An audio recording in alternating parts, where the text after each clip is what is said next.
much poke on 5-5-5-6. Yeah. Tank meta has allowed these hard engaged champions to get to the backline very, very quickly. And if he's mispositioned for a second, who he can swap him into the fight. That's true. It is interesting to see, like, I do want to, like, by the way, I will preface that I say I agree with you, but it's a very rare situation that will happen. Well, I'm more saying that, like, not about the Urgot, but about the jungle champion pool. Like, Nidalee notwithstanding and Rek'Sai notwithstanding, like, Vi and Jarvan are still, like, these backline reaching bruisers. Like, they still have the ability to get there and be like, hey, I'm going to lock up your Xerath, deal with it. But I guess Sejuani just locks up more and from a safer range. They don't stand there and be a presence and soak damage as long. The thing is, because as a backliner, you need to get through that front line before you can start dealing damage to it. And if the team collapses around you, and kind of the way I like to think about it is kind of a point, an arrow, going into the middle of a team, and you just have the front line, spread them out, and as soon as that person's front line kind of collapses to the sides of the arrow, it allows your backline to close that distance and go for their backline directly. And sometimes you can ignore the enemy front line because they're trying to peel off the person who's diving. Yeah, actually, I got to see, I rewatched one of the games. It was Jin versus SKT from about a week ago. And basically SKT, because they had, like, Vlad Sejuani, who could, like, freely get to the back line without being afraid, the entire other team had to, like, react to the Vlad the Hecarim and just, like, try to peel off these beefy tanks who were killing the AD carries anyway. And Jin really couldn't do anything about that. It was pretty fun to see. So yeah, kind of getting in there off the arrowhead and being able to just push through definitely can be very effective here. Fusion are going to be starting out with normal lanes. Looks like the same for TDK. TDK, though, are going to be doing Gromp for themselves. They actually didn't get any lane swaps here, and here's the thing is, TDK get to start with an experience advantage in this bottom lane off of the Gromp, and now the hard shove comes out. They tried to freeze this as well on Fusion's side, but nobody got those deep wards for a lane swap. It was battle lines coming out from both teams. Anyway, either way, Fusion gonna be, yeah, they will hit level 2 second. They don't push the wave very fast either, so it'll be very easy for TDK to get their level 2 in this lane matchup and be happy. Nintendo, they're actually shoving pretty hard. They're actually going to hit it about the same time. Only just now they got it. Yep. Okay. Yeah, TDK was already 2, but the minion wave was a bit smaller, so they weren't really willing to go in there. Yeah. Well, you can see right there that they were actually about 2 or 3 minions ahead on Fusion side. So level 2s came out for the AD carries around the same time. Yeah. Because of the fact that TDK did the Gromp start, right? Yep. Gotta look at the rest of these matchups though. Seraph already starting out very well against Chunky Fresh. Rumble did partially leash for Nintendo, but not for that long. Seraph, though, with a push lead, getting a lot of CS, pretty uncontested as well. It's pretty easy to regen up his Mundo here in this matchup, and he won't be getting harassed for quite a while, I think. Yeah, and it's funny, too, because Seraph plays this Mundo kind of as a carry top laner. You think of him as a huge tank, but he likes to just run at the AD carries and try to kill them with his increased damage from Masochism. Yeah. Difficulty being, though, it depends what kind of AD carry you are. If you're behind his Graves, you don't do anything. If you're no crit Callista, you don't do anything either. But a Jinx with an Urgot Armor Shred, like, I generally think, and I said it in Champ Select, I feel pretty confident that the back line of Fusion is going to be able to deal with Mundo. The question is, though, what supplementary damage comes out? Exactly. Because when Andy drops a Tibbers on you, and Rek'Sai shows up, Mundo shows up, Xerath just gets to help. Just gets to press R and you lose health anyway. So there's always that sliding scale of how much damage you can lose. The way I'm predicting these fights to go is TDK are going to try to poke Ezreal, Xerath before they engage, soften up the opponents, and when they see the opportunity, it's the engage from Smoothie with the follow-up from Kez and Seraph, possibly TP flanking. And Fusion, they want to start the fight fast. They want to see as soon as they see the opportunity, they're going to take it to engage because you don't want to get softened up from TDK's comp. Absolutely agree. And we'll see how much softening can happen, though. Fusion playing plenty of armored champions there. Urgot, Battlecast skin. Not too soft himself. We'll see how the rest of it goes. Actually, pretty well-armored team overall, right? Sejuani, Rumble, Leona. Yeah. Neontown's a skimping, but it's okay. Hey, sometimes when female characters wear less armor, they actually have higher defense. That's how that works sometimes, oddly enough. Video games. Video game logic, guys. Kez, though, wearing plenty of chitin to keep himself safe. I mean, Chunky Fresh saw him enter here through those wards they have placed. Question is, how long will he wait? Because Kez can get away like with just recalling really safely and cleanly. And he's going to walk towards the Scuddler. Oh. Kez like, oh, darn it, it's a speed shrine. That decreased range. So you can actually still, on 5-6, you can get around it from the ramp. But you can't go through it in any way, shape, or form. Yeah. So you can sneak in basically from top lane to blue buff. Yep. Or bot lane to blue buff on the other side of the map. But that's the only route that's actually unnoticed. Speaking of bot lane to blue buff. Yeah, I mean, Nintendo saw basically Kez on that side of the map. Kez actually sticks him somewhat. Nintendo already smited, so he gets the Wolf Spirit, but Kez chasing him out, has smite himself for the Wolf when he wants it.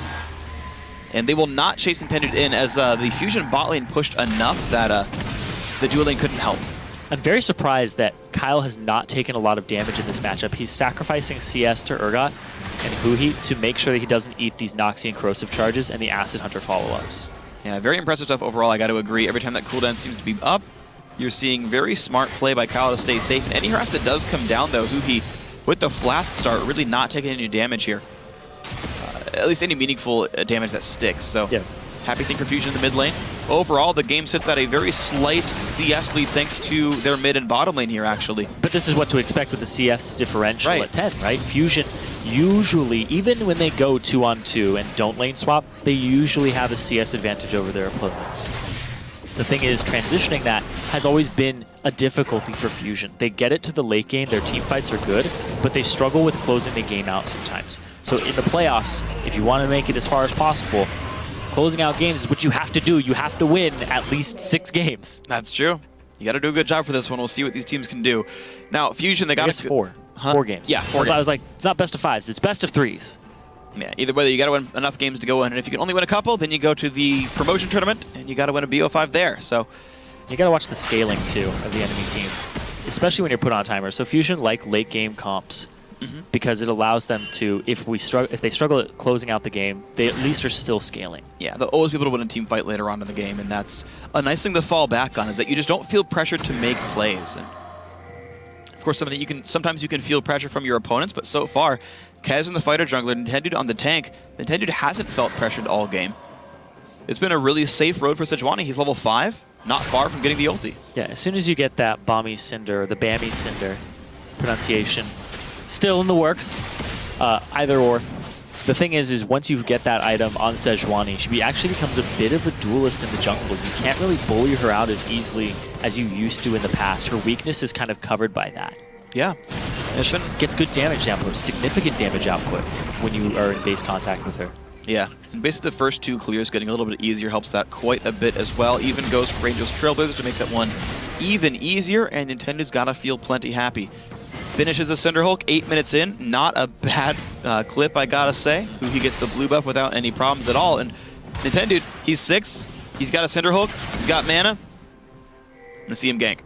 It's actually a very interesting thing in this bottom lane with the first purchases. Because you have the Manamune coming in. You have the tier from Louis GG as an AD carry Ezreal. Yeah. Usually you'll see the Trinity Force first item. Because the build-up to it is safer in lane than a tier. It is a little bit, but basically, I find... But you have to buy a tier now if you're going to buy it. Yeah, you got to buy tier first, you're going to buy it at all. And you actually really want to make sure you can back for tier and pickaxe, and thankfully he had enough farm, even though he was down a little bit, that he got to basically use the BF Sword recall timing to get Smoothie 6. Tier pickaxe. Yeah, there's kill pressure, but it's going. Smoothie going in on Nian. Tazo half health. Ezreal comes by, but flashed by Nian, and out goes the team. Junglers are here. Great flash in, counter engage, first blood goes to Louis GG, but the counter engage gets Nian 1 back. He's got a red buff here. Ulti comes in, but they don't keep chasing. Fusion on a mixed call there. Both TPs used both junglers present, and it's a 1-for-1 kill, but first blood does go over to the Ezreal. So Louis GG, he's going to have some help in this laning phase. He struggled in the past in the lane, but the level 6 power spike came out, and they immediately pressed it. Trance did not have ulti just yet. Ouch. Yeah, but really good recalls then, and good play by TDK to get those levels in. The Gromp actually paying off a little bit in that case, since there was more total experience the team was able to acquire in that lane. In a very, very well-played situation. The end of that point earlier about Manamune is you're only down 25 AD. It's not a very big deal. Oh, man. And once you finish Manamune, you're actually pretty much on parity. Yeah, exactly. Because as soon as he gets that bonus AD from having the mana and the passive of it. This is actually very interesting. As soon as Kyle gets hit with a Noxian Corrosive Charge, if he doesn't dodge it, he throws the E out. It's a very immobile Urgot. True. And it's very easy to land that skill shot. So it looks like Dragon here. For TDK. Nicely played there. The bot lane forced to get away, and looks like everyone else felt safe. Seraph stayed down there, whereas Chunky Fresh went top. So TDK, they sacrificed a lot of farm on Seraph to secure Dragon #1. Now he's going to have to recall and make his way back to the lane, but he's going to sacrifice a couple of waves to do that. And you can see here, it just hit 10 minutes. CS at 10, very heavily in who he's favored. 93, 94 CS, 10.5 minutes in on that Urgot. It's very close to almost perfect CS. Yeah, it's really impressive stuff overall by him, especially considering he had to recall at least once to get the Manamune himself. Huhi's got to feel pretty good about this one. Neon Tonso sitting on a red buff, and Zerk Greaves is pretty cool as well. He can start abusing that range advantage, being Jinx, having 4 points in switcheroo with that. There's more presence here for Nintendo in the game at the moment because Kez, he gets a Sight Stone before completing his jungle item. That's how much he prioritizes vision, but it's not going to help him in a 3-on-3 in this bottom lane. And it's not unless they can sneak a ward down. Louis GG could always just toss a random Q out there. Trance has the ulti now. He's, oh! Two-man stun, they catch Smoothie as well. Ulti traded back in, but the first kill picked up cleanly. Kez now under his turret, forced around. Ulti gets some. Neon Tonso 2-0-1. This is going to be a turret. Immediately, the ultis from Nintendo this game have been on point, throwing them at a cluster of people so it explodes and gets multiple.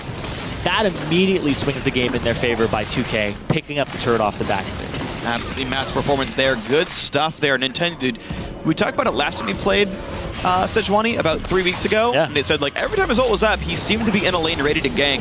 He says, let's do it in the bot lane. Their flashes are down. Louis had a good reaction to E out, but he lived, to be fair, but Smoothie, no such luck. Yeah, and this is the thing too, is they ganked bottom, he blew the ultimate, he got flashes previously, so he knows that they can't be up yet. He has those timers, immediately, return gank. TDK had a little bit of a false sense of security because they had done Dragon and placed so many wards around that area. Kez was off on the wings and saw them pushing. He was ready for the counter engage, but it looked like he was just trying to bait instead of thinking that Nintendo was actually there already. Yeah, really, really great stuff then. So Team Fusion, their early game lead, they don't have to lane swap. They can go straight 2-on-2, and they win that dual lane really cleanly. Giant amount of items on Neon Tonso, and they trade him to the top lane here. Just They're to sneaking in. Knock down turrets and maybe get a kill. They're trying to sneak their bottom lane into this top lane.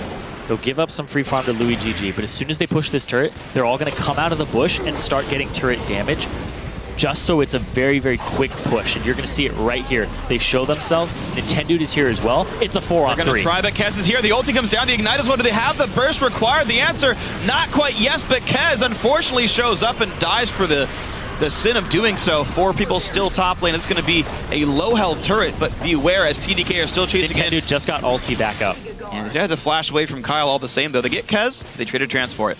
Down bottom, though, we do see Louis GG has been pushing this turret. He's going to get that counter turret kill and get that gold a little bit closer. Only 700 gold behind. It's a very intense game. Both these teams, you can see why they're seed 2 and 3. Dude, I'm so impressed by TDK, though. The fact that they read that top lane move. Louis was just soloing bot lane with not a care in the world, hard pushing it. He actually ulted like 3 waves ago just to shove down harder. Smoothie and Kez were already on the way up. Kyle got the push lead, showed up top lane as well. TDK was ready for that, essentially. And yes, okay, Kez did die, but they traded 1 for 1 and traded turrets as well. And Kez getting picked on this game a little bit. Yeah. You can see the jungle difference there. 100% kill participation for Nintendo. Same for Kez. 100% kill participation, but he's 3 of their 4 deaths. Yeah. Lucky thing, though, is he's the jungler, so he's not missing out on too much CS when he's off the board. That's true. You can clear your jungle back up, and, you know, Rek'Sai, a pretty fast clear all the same. TDK is still keeping up pretty good wards. You can see Trance and Neon Tonso say, oh, there is a ward there. But you can see the Fusion playstyle. They keep playing around Neon Tonso. They camp bot lane with Nintendo. Got a couple of kills. Send him top lane. Knock the turret down there as well. Immediately sends him mid lane, tries to push down a Xerath, but without Nintendo and Chunky Fresh making that dive work, which I guess they're doing now, they can't stop the Xerath wave clear. So it's really futile to be in this position, so now they have to start getting into the jungle. But actually, that turret's very close to going down. It's been poked down slowly but surely by Huhi just having pressure in this lane as Urgot. Every time Kyle roams. It's actually a large reason why. So we're going to see if they can do that one more time. A quick recall for Kyle. Get some Sword Shoes and Umbrella Namicon. Seraph was already sent mid to get the wave pushed out first so that they weren't under pressure. Looks like Kyle does that pretty well. And of course, Seraph helps make sure that's the case. Once again, we just watched Nian Tanso. Anytime you watch Fusion, you can pretty much just like auto-follow in the end. It's probably where all the objectives are going. Nian is Fusion. Pretty much. And I do want to talk about this. Nian has been in the Challenger Series since the expansion tournament. Yeah. He had an amazing performance at expansion, and a lot of people were talking about how he showed that he is up there in caliber as an AD carry. He is the best teamfight positioning AD carry in Challenger scene at the moment, and that's his big strength, is that he gets the team behind him and they supplement that. They cover his weaknesses of the lane, and then they help strengthen and showcase where he's a good player, where he is the best player at a certain strength in the Challenger Series. Yeah, it's very impressive seeing him do it. Good job there. Securing their own blue buff for TDK was nearly a steal, but that gives time for Huhi to push down mid. 3 turrets to 1 now. Fusion sit on a 2,000 gold lead thanks to their destruction. Dragon is up as well, but Scuttler's been killed. Fresh blue to Kyle. Could be hard for TDK to stop this. An early ult. Like, really I don't know why. It just spawned. He wants to aggro Fusion and have it deal damage. Make them fight for it here. TP. And who's going to win this battle, though? They jump right on a Kyle, flop him in, and the poker has been poked out. Kez, very low as well, gets exploded. 3 for nothing on this fight. Not the kind of battle TDK wanted. That TP immediately told them where he was coming in, but they had focus on Kyle. They got in there, they got the ward coverage, and they immediately collapsed. I said at the start, they has to watch for the swap. You always have to respect the flash swap from Urgot, and it came in right onto that priority target. You can't cleanse that. It's a suppression. Yep. Got suppressed pretty hard. You could see Kyle brought cleanse because he was afraid of Sejuani. Nintendo didn't even ult in that fight. They didn't need it. Big slow coming out from Rumble. You'd have to flash away from that one. Good plays. Fusion, they don't chase anymore. It's still early in the game. 17 minutes in. Nothing else to push for the first little after that battle. Get there on Dragon. They get a 3-kill lead, but that's all. Fusion have just been picking up these team fight kills. The thing that TDK needs to do is soften them up when they group up in Siege. But it's getting to the point where Fusion just have so much engage power with the Sejuani, with the Leona. You have to dodge so much and position so that you can clear waves, but not get engaged on. And it's very difficult to do, even with a Xerath. It really is, but you're going to see the Siege attempt there. Ulti brings Nian very low, and that's the power. When Fusion does things right, you see 3 people die right away. When TDK does things right, you see 3 people go down to half health and recall and get the turret away. And this is TDK trying to play their style here. Off of the only partial recall, really, of Fusion. They've not been able to buy everything they wanted to. Urgot and Jinx stuck back in the base. Rumble pops ulti to wave clear, and it actually buys them enough time to recall back. Great choice by Chunky Fresh. Yeah, they knew that was coming. Nintendo and Nian were poked out and had to back. This fight, though, they already have the wards. Huhi's off on the side. There's not enough appropriate coverage here. And man, he gets him as he flashes, too. Wow. Nothing to do about that one. Quick cleanup, and of course, the rest of the team is just on top of Equalizer. I'm actually a little bit surprised TDK was willing to battle once that Equalizer dropped down. I think they could have... They're also split at the start. Salvaged 1 or 2 of those deaths. Yeah. They're split at the start, and Fusion immediately just wanted to go after one side, land the Equalizer, and rush it, and it worked out for them. Good things, of course.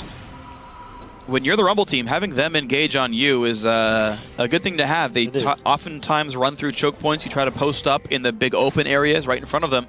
So they have to funnel in, and that Equalizer was very, very good. Chunky Fresh, his first Rumble of the split, and it's been absolutely great here. Not even pulling any bans. No one really saw this champion coming. He completely hit his pick until now, and he's been really big on it. He took 3 bans. Yeah. You wouldn't have guessed. They're trying to ban out Chunky Fresh, and he's like, I got more. We've had a graphic of his champions to watch. Yep. TDK were watching it too. Wasn't even close to being on that. Another person I want to highlight, though, is Huhi. 180 CS, 19 minutes in is Urgot. 36 over his lane opponent, who's a Xerath, who's a safe farmer. That is really big. That just shows how much pressure the Urgot pick has and how much it has in Huhi's hands. Yeah. Who even got to Kyle and gave him that first step. Right, and how many games does a Xerath's turret die before his lane opponent? But that's the case right here. Great stuff overall. And oddly enough, we talked about it in the pregame, the opposite here, but Luigi G is actually the best performing player on his team. He's going got the most CS. For Iceborne. Yeah, it's appealing. It's a full blue build Ezreal. He needs to slow the enemy team. I think it's the right choice to the poke comp. I think you should run this. Yeah. He's not going for the Trinity Force. He doesn't want that damage. He's going for the kiting ability to keep them at arm's reach. Yeah. Well, Seraph getting poked around a little bit there. Warmog's first for him, so very regen-heavy build for Seraph. Warmog's plus Spectre's Cowl. He's going to want the Visage, but he's going to need a Thornbow before too long as well. Otherwise, Neon Toss is going to chop him up in team fights. Seraph, though, otherwise unkilled. Still a lot of room to grow for Fusion. Not Fusion, rather, but TDK. I think they still need a lot of time to get some core items in. They finished Iceborne Gauntlet, have finished Void Staff or Death Cap for Kyle. Really important stuff still to go. Now there's multiple lanes being pressured right now from Fusion. They're doing the ritual of putting down wards between two turrets so you can go between both of them as tier 2s and try to out-rotate your opponent. Try to get there and migrate before they do. You're just seeing, though, the TDK wave clear is so strong. It's one of the nice side benefits of a poke comp is, I think a lot of times we talk about poke comps and we say, oh, you know, they're really good when they're ahead, but they don't do well when you're behind, because we used to talk about Nidalee a whole lot. Well, the poke champions here from TDK are all AoE poke champions, right? Ezreal Ultimate, Xerath Q, even Rek'Sai Burrowed Q. The wave clear is real good from TDK. Yeah. And the diving is not that strong. Nintendo has no armor items that isn't a Ninja Tabby right here. So diving not easy. You're going to see minions get wave cleared. Ooh, Trance, got to be careful. Dodges. Gonna survive. Iceborne, sorry, the ulti from Sejuani used to disengage. You can see how scary TDK can get. Yeah, they put a lot into that bottom lane, but you can see who he immediately pushes up, tries to just chip away at this turret. He's already half done with it. If they just keep going back and forth, that turret will be down by 24 minutes. That's true. I mean, progress is getting made here by Fusion. They're taking just the right risks here. Smoothie did not find a flash engage to keep them locked down a little bit longer, but anti-timbers into a Xerath Ezreal burst is going to bring most champions close to dead here. And TDK off forcing those recalls are going to try once again. He ults for wave clear. Doesn't get much for it. It's chunky. Look how afraid Luigi G was, though. Could have gotten a couple more auto attacks down. Even empowered by Iceborne Gauntlet, they do bonus damage. But not quite going to knock that one down here. The only turret kill TDK got was a trade for when Fusion sent everyone top lane here. Very close to having that Mana Mune turn into a Muramana and get that spike around 24 minutes for Luigi G. Then he can start doing some significant damage when he pokes people. Right now, without the Trinity Force and the Muramana completed, he's kind of just a CDR. He has to hit multiple ones back-to-back, multiple Qs. He's a kite bot. He is. But as he gets the, I hope, Last Whisper next, actually. Well, I mean, both are good, actually. Bloodthirst is okay too, but Last Whisper will come online sooner and will do more total damage per shot. It'll be Blade of the Ruin King. that one's actually also okay since he's dealing with two kind of tanks here, but as far as common builds, I just tend to see BT and Last Whisper be more common. But yeah, you know, TDK is going to keep growing, and like every single item these guys get is a very big power spike, right? Ezreal gets Armored Pen. The Xerath's going to get a Death Cap or a Void Staff. He's actually still waiting on that, sitting on 1,400 gold, still slowly farming up. That's, you know, Void Staff he's got money for right now. Death Cap's still 1,000 away, but like those are really big power spikes as well. Like really big champion comes online type power spikes. Like Rumble's already there, Sejuani's already there. Honestly, who he's Urgot's already there as well, right? So like, really, time is only a better thing for TDK, which is weird because like, Jinx is here and Jinx is scary and all that stuff, but there's just so much more TDK needs. Yeah. I was just thinking about the Jinx scales, but Fusion spikes earlier, is what it comes down to. They spike and then they kind of level off, is what you're saying? Except for Jinx. Okay. Right, yeah, like the Urgot. Like Urgot's Urgot. Rumble's Rumble, like, done. Yeah. They don't get really scarier compared to composition. Urgot just gets a little tankier, right? He'll get the CDR, and then he'll get more Qs off. That's about it. And then he gets moderately tanky. He becomes this threat that's kind of hard to peel. Like, Urgot's a little bit of a different beast than he was before. But he doesn't have, like, hyper skill. He does get tankier, and that doesn't matter. Although, I think skilling notwithstanding, I think that's not the most necessarily important topic for right now. It's Fusion, though, still trying to play the aggression because they are up 4,000 gold.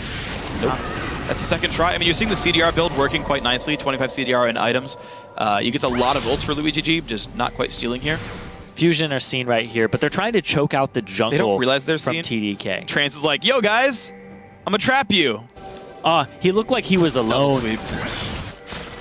No one stands there for no reason. Yeah. Fusion try again though. Try it again. This time they have the ward control though. Trance actually sitting outside the brush to look for other stun targets. Nice Q right there. You can see pressure not applied very fast by Fusion. The Death Brush not going to work here. It's good to see, though, because Fusion, like we said before, they struggle with closing games out when they have an advantage. And closing out in a timely fashion, because, like you said, spikes are an important thing. If your comp levels off and doesn't scale too much more and you rely on the team fights, you need to close the game out during those spikes. And Absolutely. seeing them try to Death Brush and trying to force something that's going to give them an even larger advantage is good to see. It seems like a healthy direction for Fusion. Right now, though, TDK are not going to fall for those types of moves. They're going to try to poke you. They're going to try to go after lanes because they still have a lot of things to take. They only have one turret. They're not going to check that bush if they can just shove down middle. That's true, but we've seen that their siege, it got them into a little bit of trouble last time. You saw that bot lane fight was a little scary. Fusion had to get away. He did get away cleanly. Now, we've had such a lull for so long that every ulti and every summoner spell is available right now. Fusion, so far with their lead, have been playing the Dragon game nicely. They got 2 in a row. The various tier 2 turrets have been getting injured as well. They get their second blue buff steal in a row as well. That's how long Fusion have been in control, that they've gotten. Actually, no, the prior one did go to Kyle, I think, but it was contested. I don't remember anymore. But either way, Fusion really starting to take control of the jungle. They got the red buff and the blue buff in the enemy jungle. They got the last 2 dragons. They still have yet to sacrifice more than 1 turret. Okay. The question is, what does Fusion do with their advantages, essentially?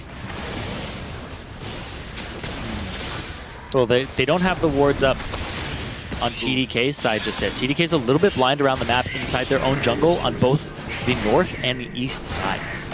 So right now, Fusion actually has priority in those areas. Yeah, and of course with Fusion having engage power, TDK with their primarily squishy lineup, it's very hard for them to get around the map and not get punished for it. Big item power spikes come in though. Death Cav just completed for Kyle. Last Whisper just done for Louis GG. Dragon's up in I think 2.5. Yep. And that could be a very important fight as Fusion continues to try to take ward control over. TDK have to realistically respect a Baron attempt. Thankfully for TDK, they've got the items to fight, I think. Yeah, Muramana completion has come online for Huhi and Louis GG. So this Ezreal is going to be doing some decent damage. No hyper carry. No. But they need to get their poke on at turrets. At these objectives, this Baron seems like a more real possibility for Fusion and baiting it. But look at this poke. He's going to hit Niantanso. Niantanso cannot stay here. They're going to get this turret. There you go, TDK. They got the item spikes. They waited for it, and Louis GG pops the ulti early just to poke these guys down. DN goes for Bloodthirster third to try to get his health back up when these poke things happen. But no, Fusion are looking for a bit of a flank. They've got Rumble coming down, but he's getting headed off by Annie. If they get caught out, it's going to spell disaster. Niantanso's not there yet. And Fusion suddenly have to play a lot more defensively. TDK, they're starting to get pink wards in their own territory. You see one in front of the red buff. You see one near their blue as well. In TDK, since they say, okay, our comp came online, let's start taking map control back. Fusion unable to get more than 3 turrets and 2 dragons from their early lead. You know, I don't know if it's going to be enough for them to hold on to this advantage. And it's only a 3K difference now. After that turret take, after the wave clear, this next dragon is going to give the movement speed to Fusion, and the movement speed cannot be overstated, especially right now, because you're trying to crack these tier 2s. Getting between them faster than the enemy team is extremely important, and that's how you start getting even more gold and actually start building an advantage, because TDK, honestly, they're still very, very much in this with this composition. Yeah. And here's the thing too, is Louis GG, we've talked about his season. It hasn't been the most stellar season for him, debut as well. But the fact that this comp relies on his Ezreal poke. Yeah. The consistency of his skill shots and landing them. He's been getting true shot barrages on good targets to force them back. So the fact that this person who hasn't been performing too much on this team is now a big focus on it is a huge thing for TDK. If he becomes very reliable, it's going to be very scary for Fusion in this best of 3. Yeah, if Louis GG starts really kind of playing amazingly, TDK becomes an even scarier team. Yeah, mid Trance is flanking. Okay, who's going to get this fight? Seraph TP comes in on the targeted minion here, but TDK has to run to the left-hand side. Nintendo does not find the engage just yet. Kez and Seraph split off by themselves. Ulti into the back line, but Smoothie goes in as well. Who's going to be taking the damage? Kez gets chopped down, and a great equalizer comes through. Seraph down the back line. Smoothie getting burned alive. He's going to go down. 2 kills in so far. Seraph, will it be a third? The answer is yes. Louis GG now forced to run away with Iceborne Gauntlet, but the flash swap comes in. 4 kills picked up. Fusion with a big lead off that fight, and looks like they target Baron. And a big misplay from TDK. You set yourself up to be flanked by the team fight comp as a poke comp. They're going to get Baron off of this. And Trance finds Kyle Sodas, who he should be a quick kill onto the Xerath. And that is an ace kill credit going over to Trance. 30-minute Baron Fusion find the team fight they were looking for the last 10 minutes. And they find a handful of tools to help them get more turrets to start closing out the game, because they've meandered around. They've gotten 10 more kills than their opponent, but they haven't given any up. They've given up small objectives. And this fight, perfect collapse by Fusion. Nintendo ultis the back line. Smoothie ultis the enemy back line on Fusion, but there's no damage follow-up because Kyle and GG are stunned. Yeah. That's the big thing as well, is just it isn't sort of considering the various classes of the champions being picked up. Fighter jungler is going to have a much harder time in general team fights. Like, you can see what Sejuani was able to do that Kez on Rek'Sai was not. And I mean, just a very, very good team fight by Fusion. Now with Baron buff on for the next 2 minutes or so, the melee minions getting, I think it's 75% damage reduction, will be from champions specifically, will be hard for TDK to clear away, and it means that Nian Tanso in that rocket form can keep chunking these turrets down. And you were talking about the fighter jungler of Rek'Sai not doing too much. It's a little bit that he's behind, but also Rek'Sai in the current meta is an early game facilitator of lanes. You have to gank your lanes early on to give them advantages, and Kez went for the early sight zone, prioritized vision, and Nintendo got 6, wasn't harassed in his jungle, shows up to lane on cooldown of his ultimate every time to affect it and give Nian Tanso the core point. Oh, speaking of ultis. Well cleansed for Kyle, but the damage still coming through. The backline fight comes in, and Smoothie gets dropped down. Seraph can regen, but so what? There's no damage left on the roster. Maybe not, though. Trance forced to dodge, gets away from all of them. It's going to be a living Leona here as the second wave minions come on in, and TDK forced to just play wave clear. Yeah, TDK, after experiencing this game and the way it's been going, I have to think that next game, they're not going to throw 3 bans at Chunky Fresh. There's no reason to. He's 4-0-4. He's one of the best performers on the team right here. You got to ban Sejuani, and especially the fact that you are red side every game for TDK. Yeah. They're going to first pick it every game. Right, he can get whatever he wanted here. Yeah, so I think Sejuani ban, you're absolutely right. And I think Fusion should literally first pick that no matter what is left on the table. That is the #1 champion for them, I believe. Nintendo went on LOL Esports and gave a quote on an article about how good Sejuani was. Right. He's like professing to the world. Like it's like amazing before Season 4, saying, guys, here's my champion pool. Yeah. Nintendo's like, guys, here's in my opinion the best jungler in the game. You think he's not going to first pick that? Man, you cray. He always going to pick that one. Oh my gosh. Really? Yeah, always going to pick it. Okay. I wasn't a fan of Cray. I think that's just, it's just not, yeah, that's fine. I'll give it to you. Why not? I don't know. Why aren't you a fan of Cray? Anyway, being Cray, speaking of that. Yeah, who he? 3 levels up. He's 3 levels up over Seraph. Seraph taking, apparently we can see that Muramana better than Seraph. Bit of a tier pun there. Nope. Top lane going to go down pretty easily. Fusion now just really splitting apart TDK. The 1v2. I don't know who's going to lose this one. He can win this. Yeah, he gets the first one. And here comes a rumble. Swaps in Seraph for the extra stats. Why the heck not? When Equals are coming down, do you need it? I guess you can. Seraph going to fall for this, and 2 more kills come in. And it's going to be maybe game very soon here. Dragon 3 still on the board. Number 4 in a minute and a half, but there's still time to push things in. Bottom lane and him about to be under pressure. Top lane already getting hit pretty hard. There's this huge level advantages, not just gold, level advantages for Fusion. They've hit level 3 ultimates on multiple champions, and TDK don't have those yet. A bit of a bad split by Fusion. Trance is like, is Face taking the back line? Flashed away, does not get hit by the ulti, but Trance will die just kind of needlessly here. Doesn't care. Gives him the inhib, and by the way, bot lane's getting pushed as well. Chunky Fresh, who he not stopped whatsoever. 2 inhibs down against a poke team. That's rough. They're just going to have all these waves crashing into their base. They just have to group up mid as the team fight team and start a fight mid lane. That's all they have to do here from Fusion's side. It's going to be very quick for them to start closing out this game. It's going to be absolutely, I think, a cakewalk now for Fusion as they go to end this game right here. One last recall. Dragon and 40 if they want to go for it. Why the heck not? But TDK now for the next 4 minutes straight have to sit inside their base and slowly kill down cannon minions. They picked a poke team, which means they're sustained DPS. actually much lower than conventional team compositions, meaning they're actually even worse than most other teams at killing off super minion waves. Even just dealing with Fusion's comp too, killing an Urgot, he's going to have that shield back up by the time you get through it. And he's almost full build. He's very close to full build 35 minutes in, and these are not overwhelmingly cheap items either. No. This is a very rich Fusion roster overall. Question is, they said, you know, they want to work on closing games out. Well, 35 minutes, not a bad scoreline here. Bit of a lull in the mid game, but I can't really blame them against a poke team with wave clear. And they will do Dragon 4 first. Seraph slowed down as ulted check, but who cares? Kez coming in, that's going to be the last fight of the game, potentially. The engage comes off, Kyle stays safe. A lot of burst comes in, but Kez is the first casualty, so down goes Smoothie, and now Seraph buys a lot of time, and the poke from Kyle helping a little bit here. Yen tries to get him, who can he hit? The flash engage, Nintendo gets one, Seraph going to be the second casualty. All right, that's going to be a 4-for-1. That's going to be Fusion. Look at the front door of this one. Luigi G just running away. He's limping away, getting through the gate, clawing his way back to his Nexus turrets, but that's not safety right now, because Fusion are coming for that win. Nintendo over the wall, big minion wave here as well to push on in. These Nexus turrets, not long for the world. Number 1 goes down, number 2 at the same time, just to the minions. And the Nexus will drop 36.5 minutes in. Fusion are 1 game away from the Challenger Series Finals. And this is the team that lost